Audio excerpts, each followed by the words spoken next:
The muddy waters of the Gila River had risen 3 feet in the last hour, turning what was usually a manageable crossing into a churning beast that swallowed everything in its path. And Penelope Turner knew with absolute certainty that she was about to die. She had been traveling with a small wagon train from Tucson to Bisbee, Arizona Territory, in the late spring of 1883, seeking a fresh start after her father's death had left her with nothing but debts and bitter memories back east. The group had decided to ford the river despite the ominous clouds gathering overhead, and within minutes of entering the water, everything had gone catastrophically wrong. The wagon ahead of hers had tipped, causing a chain reaction that sent Penelope tumbling into the current, her skirts immediately becoming a death trap as they absorbed water and pulled her down. She fought against the river with everything she had, her lungs burning as she broke the surface only to be dragged under again. The world became a terrifying blur of brown water and debris, tree branches scraping against her arms, rocks bruising her legs. She tried to scream but swallowed water instead, choking and panicking as the current carried her further from the crossing point. Through the roar of the water in her ears, she heard something else, a sound that seemed impossible but unmistakable, the thunder of hooves along the riverbank.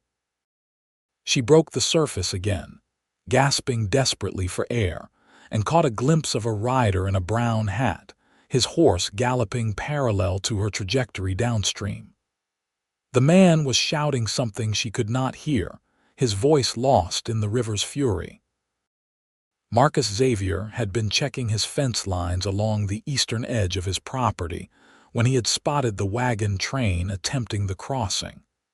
He had started riding hard toward them to warn them off, but he was too far away, and by the time he reached the riverbank, chaos had already erupted. He watched 3 wagons tip and saw several people struggling in the water. Other members of the wagon train were helping pull folks to safety on the far bank, but one woman had been swept far downstream, and from his vantage point, Marcus could see that nobody else had noticed her predicament. Without hesitation, he spurred his horse forward, racing along the muddy bank. His eyes locked on the woman's blonde hair as it appeared and disappeared in the churning water. He knew this river like he knew his own land, and he knew that about a quarter-mile ahead. There was a bend where the current would slam her into a fallen cottonwood tree. If she hit it wrong, the impact could kill her, but if he could position himself correctly, it might be his only chance to reach her. Marcus pushed his horse harder, mud flying from its hooves. The rain had started in earnest now, pelting his face and making visibility even worse, but he did not slow down. He had been a cowboy for 12 years, since he was 16 years old, and he had learned to trust his instincts. Right now, every instinct was screaming at him to reach that fallen tree before the woman did. He arrived with seconds to spare, dismounting and scrambling onto the massive trunk that stretched halfway across the river. The bark was slippery with rain and moss, and the water rushed beneath him with terrifying force, but he planted his feet firmly and pulled the rope from his belt. He had been in the process of repairing fence, so the rope was shorter than he would have liked, but it would have to do. Penelope saw the tree coming and tried to angle herself toward it rather than letting it strike her broadside. Her arms were exhausted, her legs cramping from the cold water and the weight of her sodden clothing. She managed to grab a branch as she reached it, but her grip was weak, and she felt her fingers starting to slip almost immediately. Then a strong hand clamped around her wrist. "I have got you," a deep voice said above her. "Hold on to me." She looked up through the rain and water streaming down her face and saw a man with dark hair plastered to his forehead, his brown eyes intense with concentration. His grip on her wrist was iron solid, and with his other hand, He was securing a rope around her waist. "Can you help me?" He shouted over the roar of the water. "I need you to try to climb up while I pull." Penelope wanted to tell him she was too tired, too weak, but something in his face made her nod instead. She reached up with her free hand and grabbed his forearm, feeling the corded muscle beneath his wet shirt sleeve. He began to pull, and she kicked against the tree trunk, using what little strength she had left to push herself upward. The process seemed to take forever, though it was probably less than a minute. Finally, Marcus hauled her up onto the tree trunk beside him, both of them breathing hard, but they were not safe yet. The trunk was bucking and shifting with the force of the water, and he could feel it starting to break free from whatever had been anchoring it to the bank. "We have to move now," he said, wrapping one arm around her waist and beginning to move back toward the bank, using the rope in his other hand for balance. Penelope's legs felt like they were made of water themselves, but she forced them to work, clinging to the stranger who had appeared out of nowhere to save her life. They reached solid ground just as the tree gave a tremendous crack and shifted several feet downstream. Marcus pulled her away from the edge and into the relative shelter of a rocky outcropping, where the rain was not quite so punishing. His horse had wisely moved back from the edge and stood waiting patiently nearby. For a long moment, neither of them spoke. They simply sat there in the mud, breathing hard, listening to the rain and the river's relentless roar. Penelope was shaking violently, though whether from cold, shock, or fear she could not say. Probably all three. "Thank you," she finally managed to say, her voice hoarse from all the water she had swallowed. "I thought I was going to die." Marcus looked at her, really looked at her for the first time. She was probably in her early 20s, with blonde hair that hung in wet ropes around her shoulders and blue eyes that were wide with shock. Her dress was torn in several places, and she had cuts and bruises visible on her arms and face, but she was alive. "You are safe now," he said. "But we need to get you somewhere warm. You are freezing and we are still 3 miles from my ranch. Can you ride?" Penelope looked at the horse, which suddenly seemed impossibly tall. "I have never been much of a rider," she admitted, "but I will do whatever I need to do." Marcus nodded and stood, offering her his hand. When he pulled her to her feet, she swayed dangerously, and he had to catch her around the waist to keep her from falling. She was lighter than he expected, probably because she was so waterlogged and exhausted. "You are going to ride with me," he said, making an executive decision. "I will hold you on. Just try to stay conscious." He mounted his horse first, then reached down and with considerable effort pulled Penelope up to sit in front of him. She sagged back against his chest immediately, and he wrapped one arm securely around her waist while taking the reins with his other hand. The ride to the ranch was slow and miserable. The rain continued to pour down, and Marcus could feel Penelope shivering against him. He talked to her the entire way, forcing her to respond so he could make sure she was not slipping into unconsciousness. "What is your name?" he asked. "Penelope Turner," she said through chattering teeth. "I came from Philadelphia. We were trying to reach Bisbee." "I am Marcus Xavier," he replied. "My ranch is just east of Bisbee, about 7 miles. You were lucky I was checking fence when I was." "Lucky," Penelope repeated, and then, inexplicably, she laughed. It was a slightly hysterical sound, but it was better than crying. "I have not felt lucky in a very long time, Mr. Xavier, but I suppose today I am." When they finally reached the ranch, Marcus was relieved to see smoke coming from the chimney, which meant his housekeeper, Mrs. Rodriguez, was there. The older woman appeared in the doorway as soon as she heard the horse, and her eyes widened when she saw Marcus carrying a bedraggled young woman in his arms. "Madre de Dios," Mrs. Rodriguez exclaimed, reverting to Spanish in her shock as she often did. "What happened?" "River rescue," Marcus said shortly, carrying Penelope into the house. "She needs dry clothes, blankets, and hot food.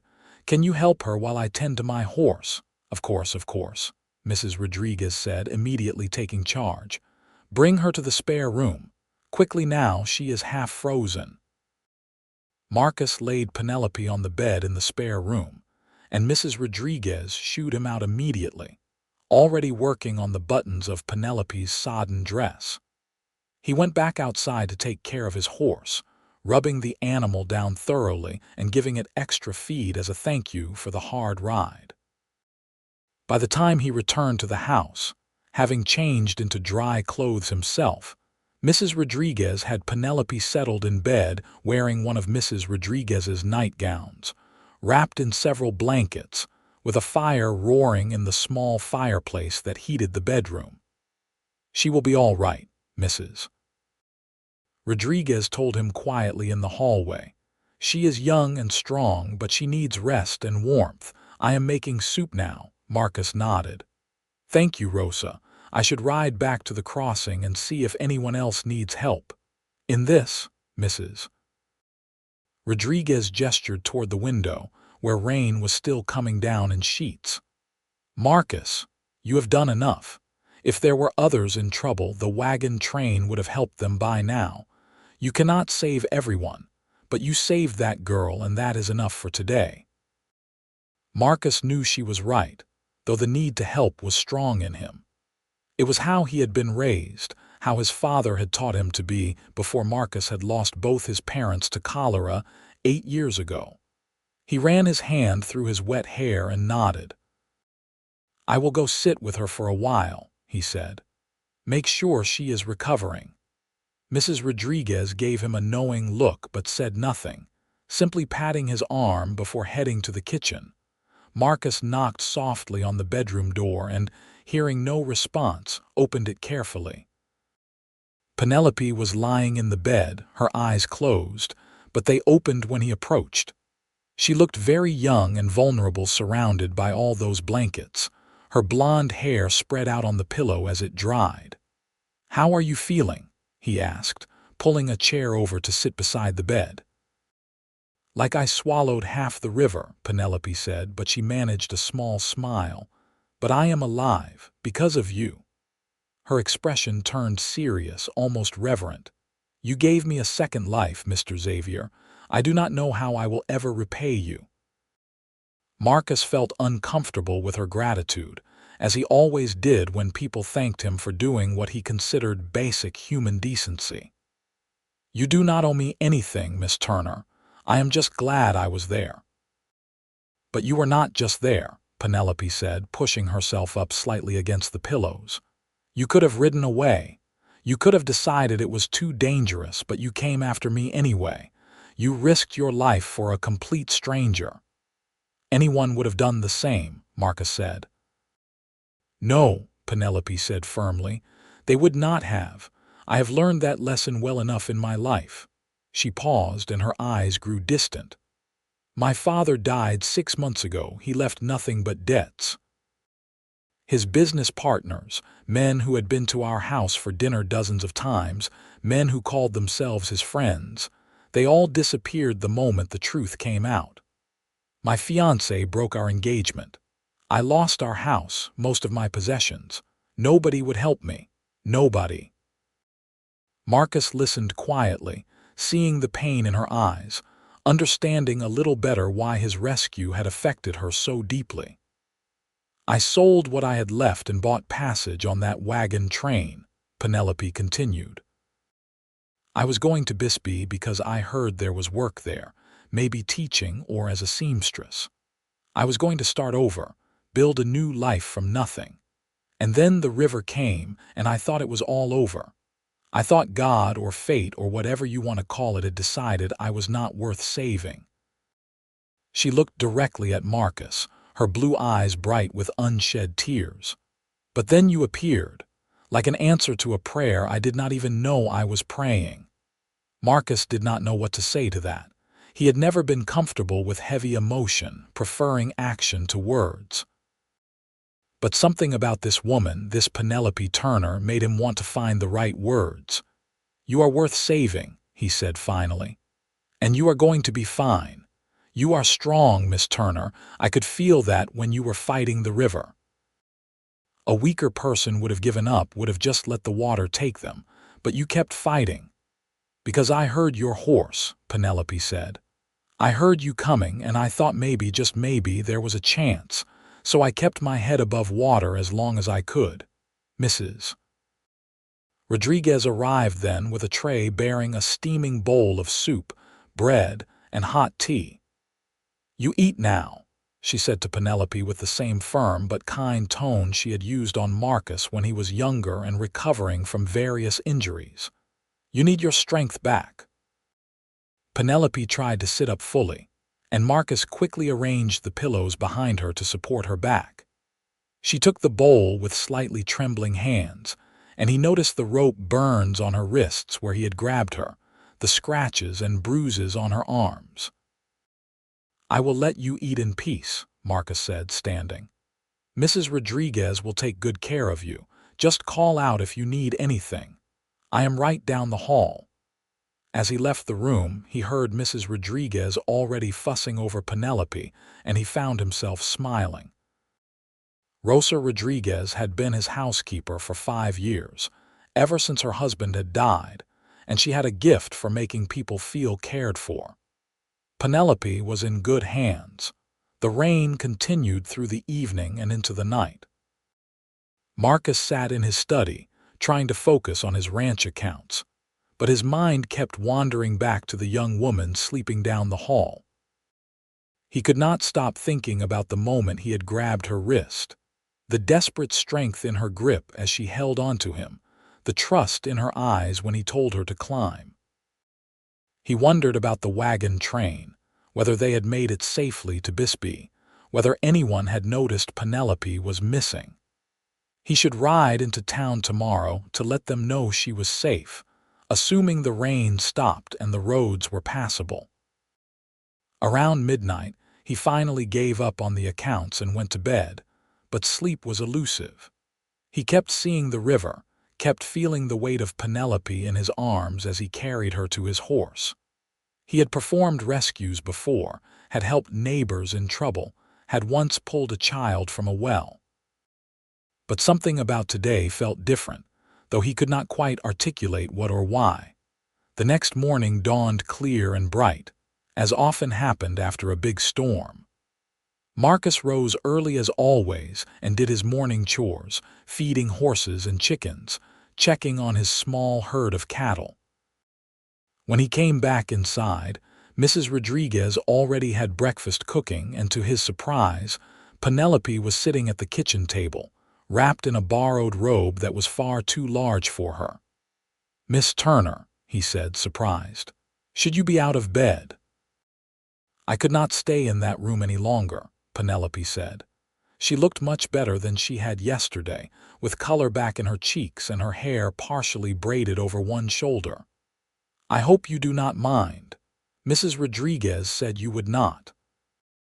"Of course I do not mind," Marcus said, hanging his hat on the hook by the door. "This is your home for as long as you need it to be. But are you sure you are feeling well enough?" "I am sore," Penelope admitted. "And I have bruises in places I did not know could bruise. But I am alive and getting stronger by the hour, thanks to you and Mrs. Rodriguez's wonderful care." Mrs. Rodriguez beamed at the compliment and set plates of eggs, bacon, and biscuits in front of both of them. Marcus realized he was hungrier than he had thought and dug in gratefully. "I was planning to ride into Bisbee this morning," Marcus said between bites, "to let your wagon train know you are safe. I am sure they are worried about you." A shadow crossed Penelope's face. "I appreciate that," she said slowly, "but I am not sure how worried they will be. I was traveling alone, and I only joined the wagon train in Tucson. I paid for passage, but I was not close to anyone in the group. They might not have even realized I was missing until they took count at the end of the day." Marcus frowned. He did not like the idea of anyone traveling alone in this country, especially a young woman. "Do you have anyone in Bisbee? Anyone expecting you?" Penelope shook her head. "No, I told you I was hoping to find work there. I have some money left, enough for a room at a boarding house for a few weeks while I look. I can read and write well, do sums, and I am a decent seamstress. I thought surely I could find something." "You can stay here," Marcus said, the words coming out before he had fully thought them through. Both Penelope and Mrs. Rodriguez looked at him in surprise. "I mean, until you are fully recovered. There is no sense in rushing into town and spending your money on a boarding house when we have a perfectly good spare room here."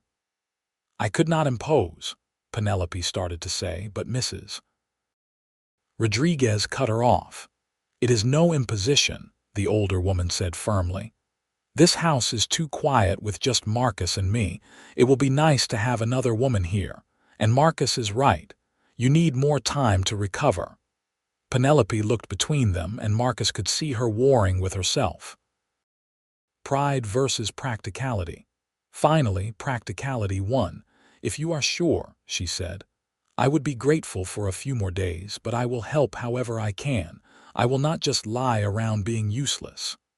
"There is plenty to do around here," Marcus assured her. "But nothing that cannot wait until you are feeling better." After breakfast, Marcus did ride into Bisbee, and he found the wagon train camped on the outskirts of town. The wagon master, a grizzled man named Thompson, was indeed surprised to hear that Penelope had survived. "We looked for her," Thompson said defensively, "but the river was too high and it was getting dark. We figured she had drowned, poor thing. Nobody could have survived that current." "Well, she did," Marcus said, keeping his tone neutral despite his irritation at how quickly they had given up. "And she is at my ranch recovering. I will bring her into town when she is ready." Thompson nodded, already turning back to the chaos of the camp. Marcus could see several damaged wagons being repaired and people hanging wet belongings out to dry. The crossing had clearly been costly for everyone involved. On his way out of town, Marcus stopped at the general store and bought a few things. A new dress in what he hoped was Penelope's size, some basic toiletries, and a hairbrush. He felt awkward shopping for women's items, and the store owner, Mrs. Chen, gave him a very curious look but asked no questions. When he returned to the ranch, he found Penelope and Mrs. Rodriguez in the garden, or what passed for a garden in the Arizona territory. They were examining the rows of vegetables, with Mrs. Rodriguez pointing out the different plants and Penelope listening with apparent interest. "The tomatoes are doing well this year," Mrs. Rodriguez was saying, "but the squash are struggling. Not enough water, even with the irrigation." "You have worked wonders here," Penelope said admiringly. "In Philadelphia, we bought all our vegetables from the market. I never learned to grow anything myself." "It is different here," Mrs. Rodriguez agreed. "Everything is harder in the desert, but more satisfying too when you succeed." Marcus approached, and both women turned to look at him. "I spoke with your wagon master," he told Penelope. "They had given you up for dead. I told them you were here and would come to town when you were ready." Penelope's expression tightened slightly, though she tried to hide it. "I see. Well, I appreciate you letting them know." Marcus held out the package he had brought. "I got you some things from the general store. Figured you would need them, since all your belongings were in the wagon." Penelope took the package with obvious surprise. "You did not have to do that," she said, but she was already opening it. When she saw the dress inside, her eyes widened. "Mr. Xavier, this is too much. I cannot accept this." "Yes, you can," Marcus said firmly. "You cannot go around wearing Mrs. Rodriguez's nightgown forever, and your dress from yesterday is pretty well ruined. Consider it part of your recovery." Penelope looked like she wanted to argue, but Mrs. Rodriguez interceded. "Marcus is right. You need proper clothes. Come, let us go inside and see if it fits." If it does not, we can make alterations. As it turned out, the dress fit reasonably well, though it needed to be taken in slightly at the waist. Mrs. Rodriguez was an excellent seamstress, and she had the alterations done by evening. Penelope appeared at dinner wearing the new dress, a simple blue cotton that Marcus thought matched her eyes, though he kept that observation to himself. Over the next few days, a routine developed. Marcus would do his ranch work during the day, and Penelope would help Mrs. Rodriguez with household tasks, gradually regaining her strength. In the evenings, the three of them would eat dinner together, and Marcus found himself looking forward to those meals more than he wanted to admit. Penelope was good company. She was intelligent and curious, asking questions about ranching and life in Arizona territory that showed genuine interest rather than mere politeness. She also had a dry sense of humor that surprised him, making wry observations that often made him laugh. One evening about a week after the rescue, they were sitting on the front porch after dinner, watching the sun set over the desert. Mrs. Rodriguez had gone to bed early, claiming a headache, though Marcus suspected she was simply giving them time alone. "I love the sunsets here," Penelope said softly. "We did not have anything like this in Philadelphia. The light is different somehow." "It is the desert," Marcus said. "The sky is bigger here, less cluttered." "It makes me feel small," Penelope admitted, "but in a good way if that makes sense. Like my problems are not as overwhelming as I thought they were." Marcus understood exactly what she meant. He had felt the same way when he first came to Arizona territory as a teenager, leaving behind the crowded cities of the East. Out here, there was room to breathe, room to think, room to become whoever you wanted to be. "Have you thought about what you will do?" he asked. "About staying in Bisbee or moving on?" Penelope was quiet for a moment. "I have been thinking about it," she said finally. "Part of me still wants to go to Bisbee to prove to myself that I can make it on my own. But another part of me is terrified to leave here. This place, your ranch, it feels safe. I have not felt safe in a very long time." Marcus felt his chest tighten at her words. He had been dreading this conversation, dreading the moment when Penelope would leave, though he had not fully acknowledged to himself why. But now, sitting here in the fading light with her beside him, he could not deny it any longer. He was falling for her. Maybe he had been falling for her since the moment he pulled her from the river. Maybe it was the way she had looked at him and said he had given her a second life. Maybe it was the quiet strength he saw in her every day as she recovered and rebuilt herself. Or maybe it was simply her, all of her, everything that made her Penelope Turner. "You could stay," he said, keeping his voice carefully neutral. "Here, I mean, not as a guest. I could hire you. Mrs. Rodriguez has been saying she needs help with the housework and the garden. And I need someone who can handle the ranch accounts better than I can. You said you were good with numbers." Penelope turned to look at him, her blue eyes searching his face.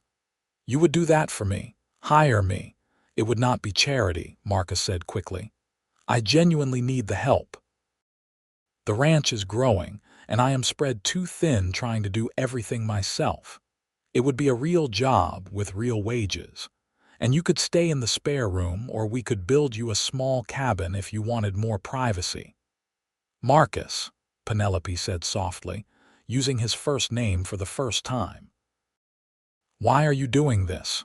Really, he could have lied. He could have stuck with the practical reasons, the business justifications. But something in her eyes told him she deserved the truth. "Because I do not want you to leave," he said simply. "I know we have only known each other for a week. I know this probably makes no sense, but I have not felt this way about anyone in a very long time, maybe ever. And I think maybe you might feel the same way, or could given time." Penelope's breath caught, and for a long moment she did not say anything. Marcus felt his heart hammering in his chest, wondering if he had just made a terrible mistake, if he had misread everything. Then she smiled, a real smile that lit up her entire face. "I do," she said. "Feel the same way, I mean. I have been trying not to because it seemed too fast, too much like a silly infatuation born from gratitude. But it is not that, or not just that. You are kind and good, and you make me feel like I can be strong again. Like I can be the person I want to be, not the person Philadelphia made me." Marcus felt relief and joy wash over him in equal measure. He reached out and took her hand, and she laced her fingers through his without hesitation. "So you will stay?" he asked. "Yes," Penelope said. "I will stay. But I want to do this right, Marcus. I want to work to earn my place here. I do not want to be just the woman you rescued who you felt obligated to take care of." "You are not an obligation," Marcus said firmly. "You are a choice, my choice, and I hope eventually I will be yours." "You already are," Penelope said softly. They sat there on the porch as the stars began to appear, hands linked, both of them feeling like they had found something they had not even known they were looking for. The next morning, Marcus showed Penelope the ranch office, which was really just a corner of his study filled with ledgers and receipts and various papers that needed organizing. Penelope took one look at the chaos and laughed. "You are not exaggerating about needing help," she said. "When was the last time you balanced these books?" Marcus had the grace to look sheepish. "I might have been putting it off. Numbers are not my strong suit." "Well, they are mine," Penelope said, rolling up her sleeves. "Give me a few days and I will have this sorted out." She was as good as her word.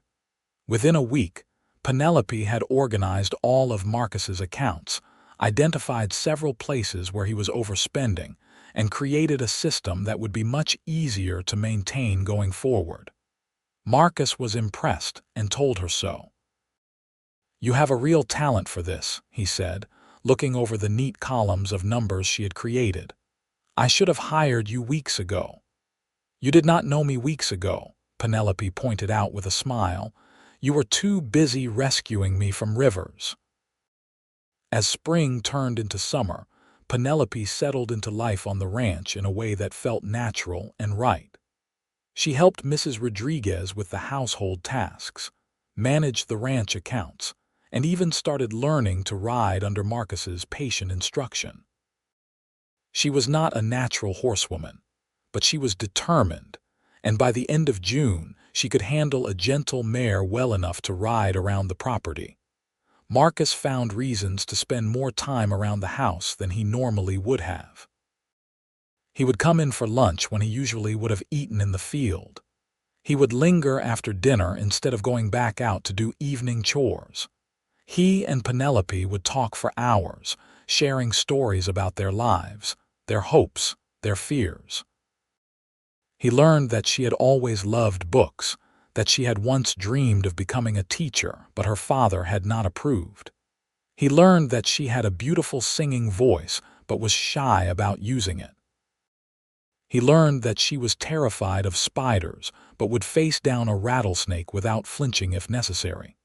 She learned that he had come west after his parents died, that he had built his ranch from nothing through years of hard work and sacrifice.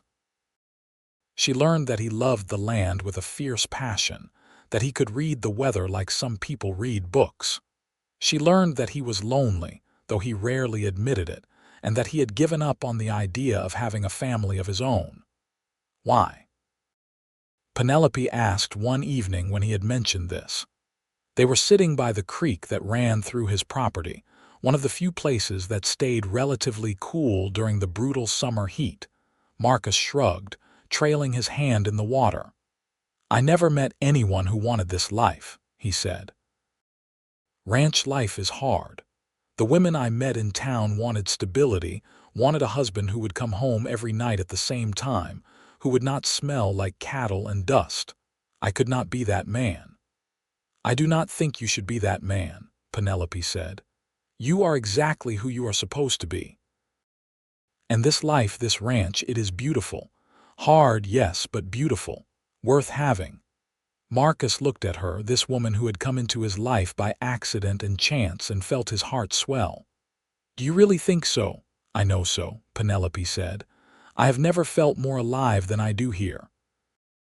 Every morning I wake up and I think about how lucky I am, how close I came to missing all of this."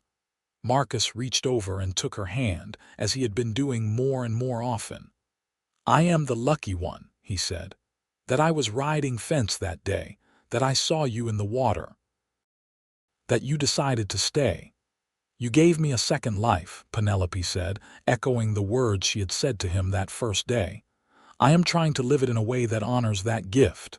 "You are," Marcus assured her, "every single day."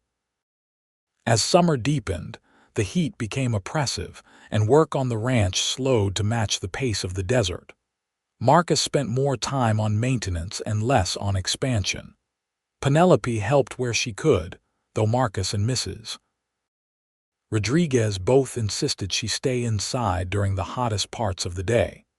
One afternoon in late July, Marcus came back to the house earlier than usual and found Penelope in the kitchen, singing softly to herself while she worked on mending one of his shirts.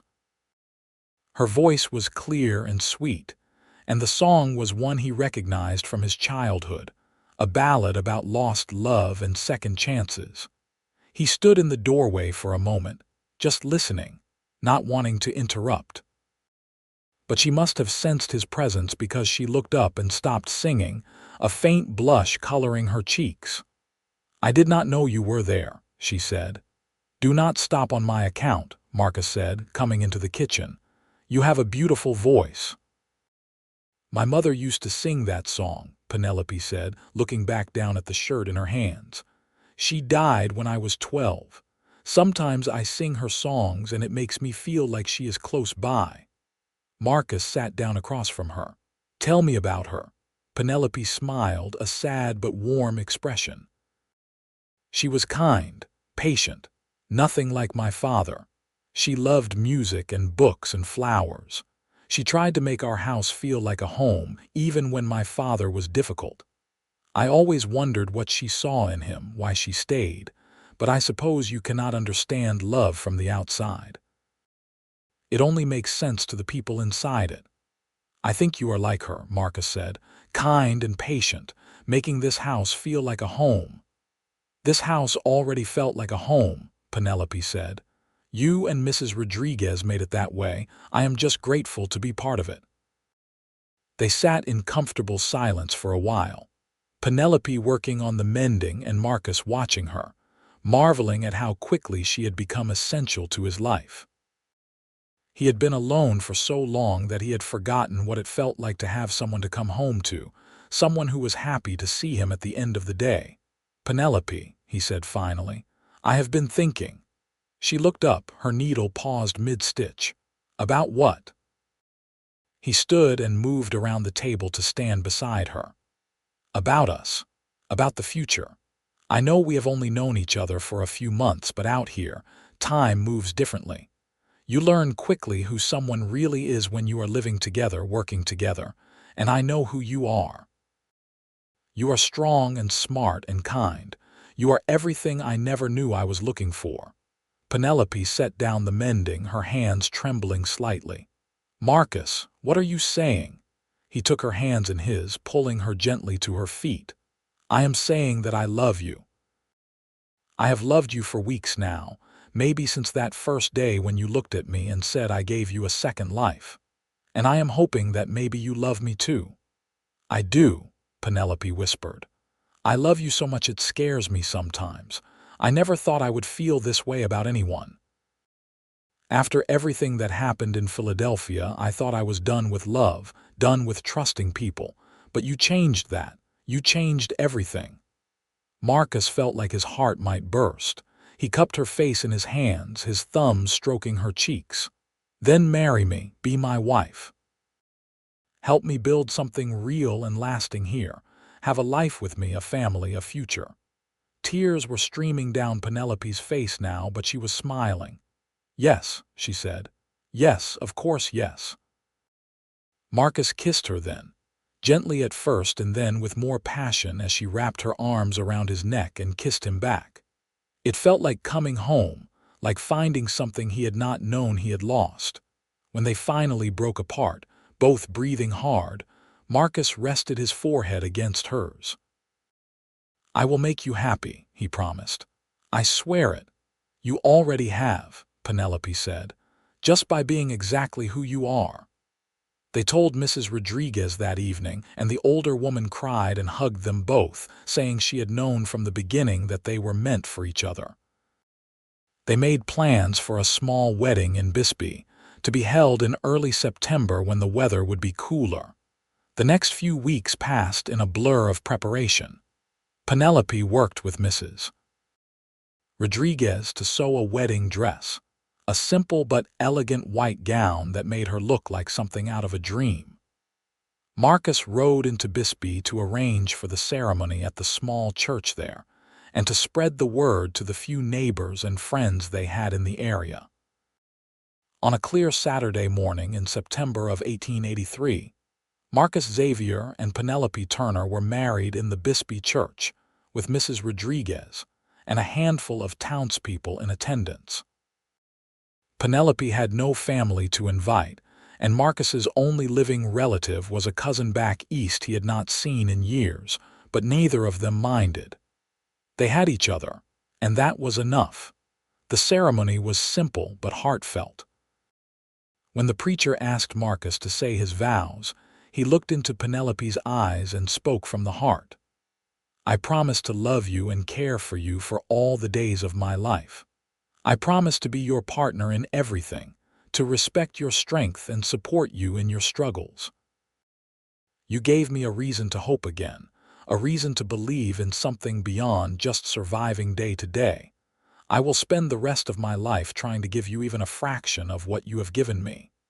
Penelope was crying as she said her own vows. "You saved my life, Marcus, but you did more than that. You gave me a second chance, a new beginning. You believed in me when I had stopped believing in myself. I promise to love you with everything I have, to stand beside you in good times and bad, to build a life with you that honors the gift we have been given. You are my home, my love, my everything." When they kissed as husband and wife, everyone in the small church applauded. Mrs. Rodriguez was crying openly, and even some of the gruff ranchers in attendance looked suspiciously misty-eyed. They held a small reception at the ranch, with food and drink and fiddle music provided by a neighbor who was known for his playing. Marcus danced with his new wife under the stars, holding her close and feeling more content than he had ever felt in his life. "Happy," he murmured into her ear. "Happier than I knew was possible," Penelope replied. "Thank you, Marcus, for everything, for finding me, for saving me, for loving me."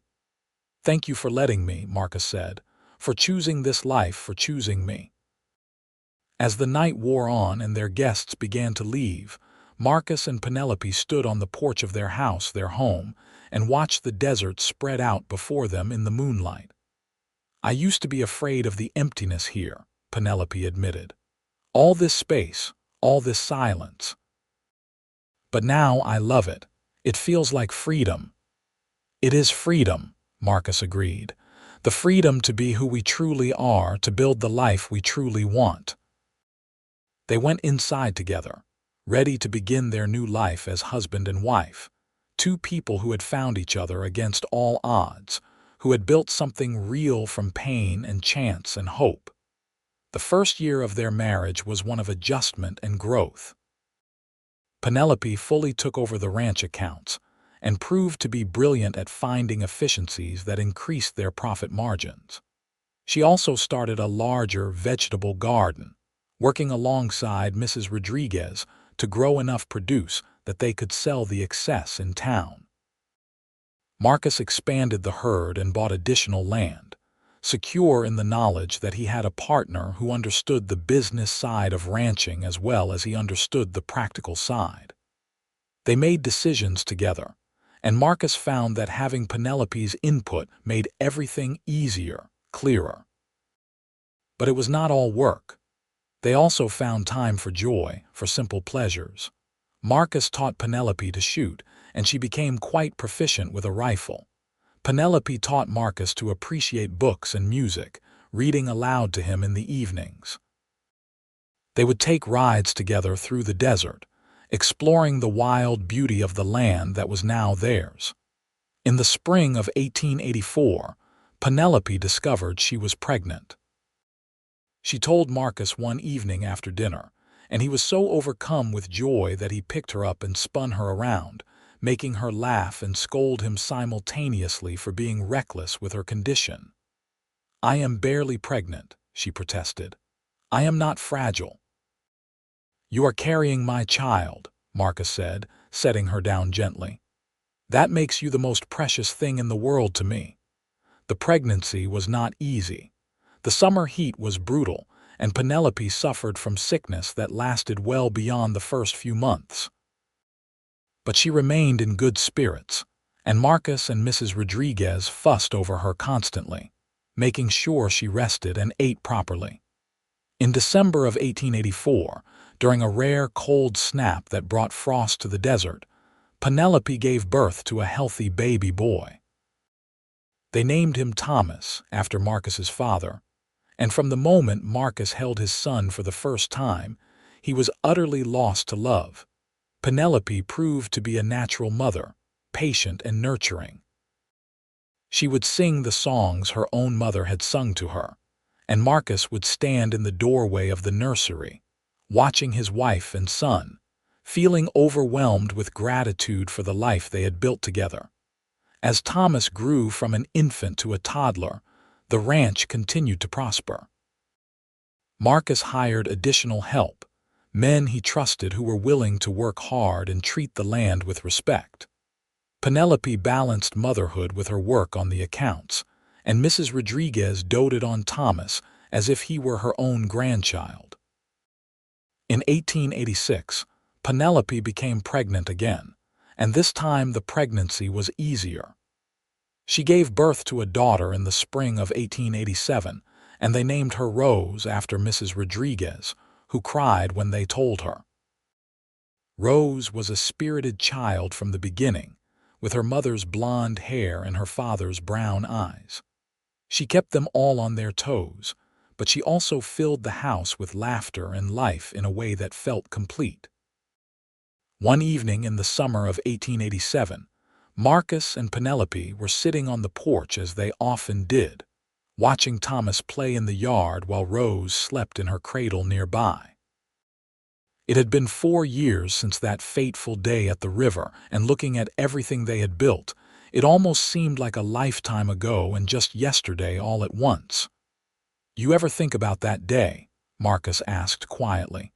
"When I pulled you from the river?" "All the time," Penelope admitted.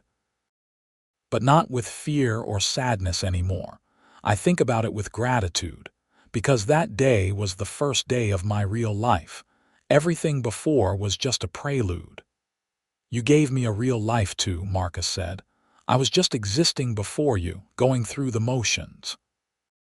"But you made everything mean something." Penelope reached over and took his hand. "We saved each other," she said. "You saved me from the river and I saved you from loneliness. That is what love does. It saves us from our own private drownings." Marcus squeezed her hand, watching his son chase a butterfly through the garden, listening to his daughter's soft breathing. "I would do it all again," he said. "Every moment, every choice, if it meant ending up right here with you." "So would I," Penelope said softly. As the years passed, the Xavier Ranch became known throughout the region as one of the most successful and well-run operations in Arizona territory. Marcus and Penelope worked side by side, raising their children and building a legacy that would endure long after they were gone. Thomas grew into a serious, thoughtful boy who loved the land as much as his father did. Rose was wild and free-spirited, always getting into scrapes and adventures, but with a kind heart that endeared her to everyone she met. In 1889, Penelope gave birth to their third child, another boy they named James. And in 1892, they had one final child, a girl named Margaret who would grow up to be the spitting image of her mother. Through all the years, through the hard times and the good, Marcus and Penelope remained deeply in love. They still made time for each other, still talked for hours like they had in those early days. They had arguments, of course, disagreements about how to run the ranch or raise the children, but they always worked through them together. Mrs. Rodriguez remained with them until she passed peacefully in her sleep in 1895, surrounded by the family who loved her. They buried her on a hill overlooking the ranch, and Penelope planted roses on her grave that bloomed every spring without fail. As Arizona Territory moved toward statehood, Marcus and Penelope watched their children grow and flourish. Thomas took over more and more of the ranch operations, showing the same instinct for the land that his father had. Rose married a young teacher who had come to Bisbee from Kansas, and they settled on a small farm nearby. James went east to study law, determined to help shape the future of the new state. And Margaret, their youngest, became a doctor, one of the first female physicians in Arizona. In 1912, when Arizona finally achieved statehood, Marcus and Penelope celebrated with their children and grandchildren, a sprawling family that had grown from two people who had found each other in the most unlikely of circumstances. They were in their 50s now, and their hair was gray, and their bodies carried the wear of years of hard work and desert life. But when Marcus looked at Penelope, he still saw the young woman he had pulled from the river. When Penelope looked at Marcus, she still saw her rescuer, her partner, her great love. One evening in the spring of 1915, they sat on the same porch where they had spent so many evenings over the past 32 years. Their oldest grandchild, Thomas's son Samuel, was playing in the yard with a dog, and the sound of his laughter carried on the warm breeze. "You remember what you said to me that first day?" Marcus asked. "After I pulled you out of the river." "I said you gave me a second life," Penelope replied, smiling at the memory. "You were right," Marcus said. "But what I did not know then was that you gave me one too, a life I never imagined I could have. A family, a legacy, a love that has sustained me through everything." Penelope leaned her head on his shoulder and he wrapped his arm around her. "We were both drowning in our own ways," she said. "You in loneliness, me in that river, and we saved each other. That is what I will remember most when I am very old and looking back on my life, that we saved each other." "We still are saving each other," Marcus said. "Every single day." They sat there as the sun set over the desert they both loved, two people who had beaten the odds, who had built something beautiful from tragedy and chance. The ranch would continue long after they were gone, run by their children and grandchildren, a testament to what two people could create when they chose love over fear, hope over despair. Years later, after Marcus and Penelope had both passed peacefully in their 80s, their story would be told by their descendants as a family legend. The cowboy who rescued the drowning woman from a flooded river, the instant connection that had bloomed into a love story for the ages. The ranch they built, the family they raised, the life they created together against the harsh backdrop of the Arizona desert. But that would be later. For now, in this moment on the porch in 1915, Marcus and Penelope were simply two people in love, grateful for every day they had together, every moment they had been given. They had lived their second lives well, and they would continue to do so for many years to come. The desert stretched out before them, vast and beautiful and unforgiving. But they had learned to thrive in it, to find water where others saw only dust, to grow love where others saw only hardship. And that, more than any single moment or dramatic rescue, was the real story. Not that Marcus had saved Penelope from drowning in a river, but that they had saved each other from drowning in life. And in doing so, they had created something that would echo through generations, a love that was as enduring and magnificent as the desert itself.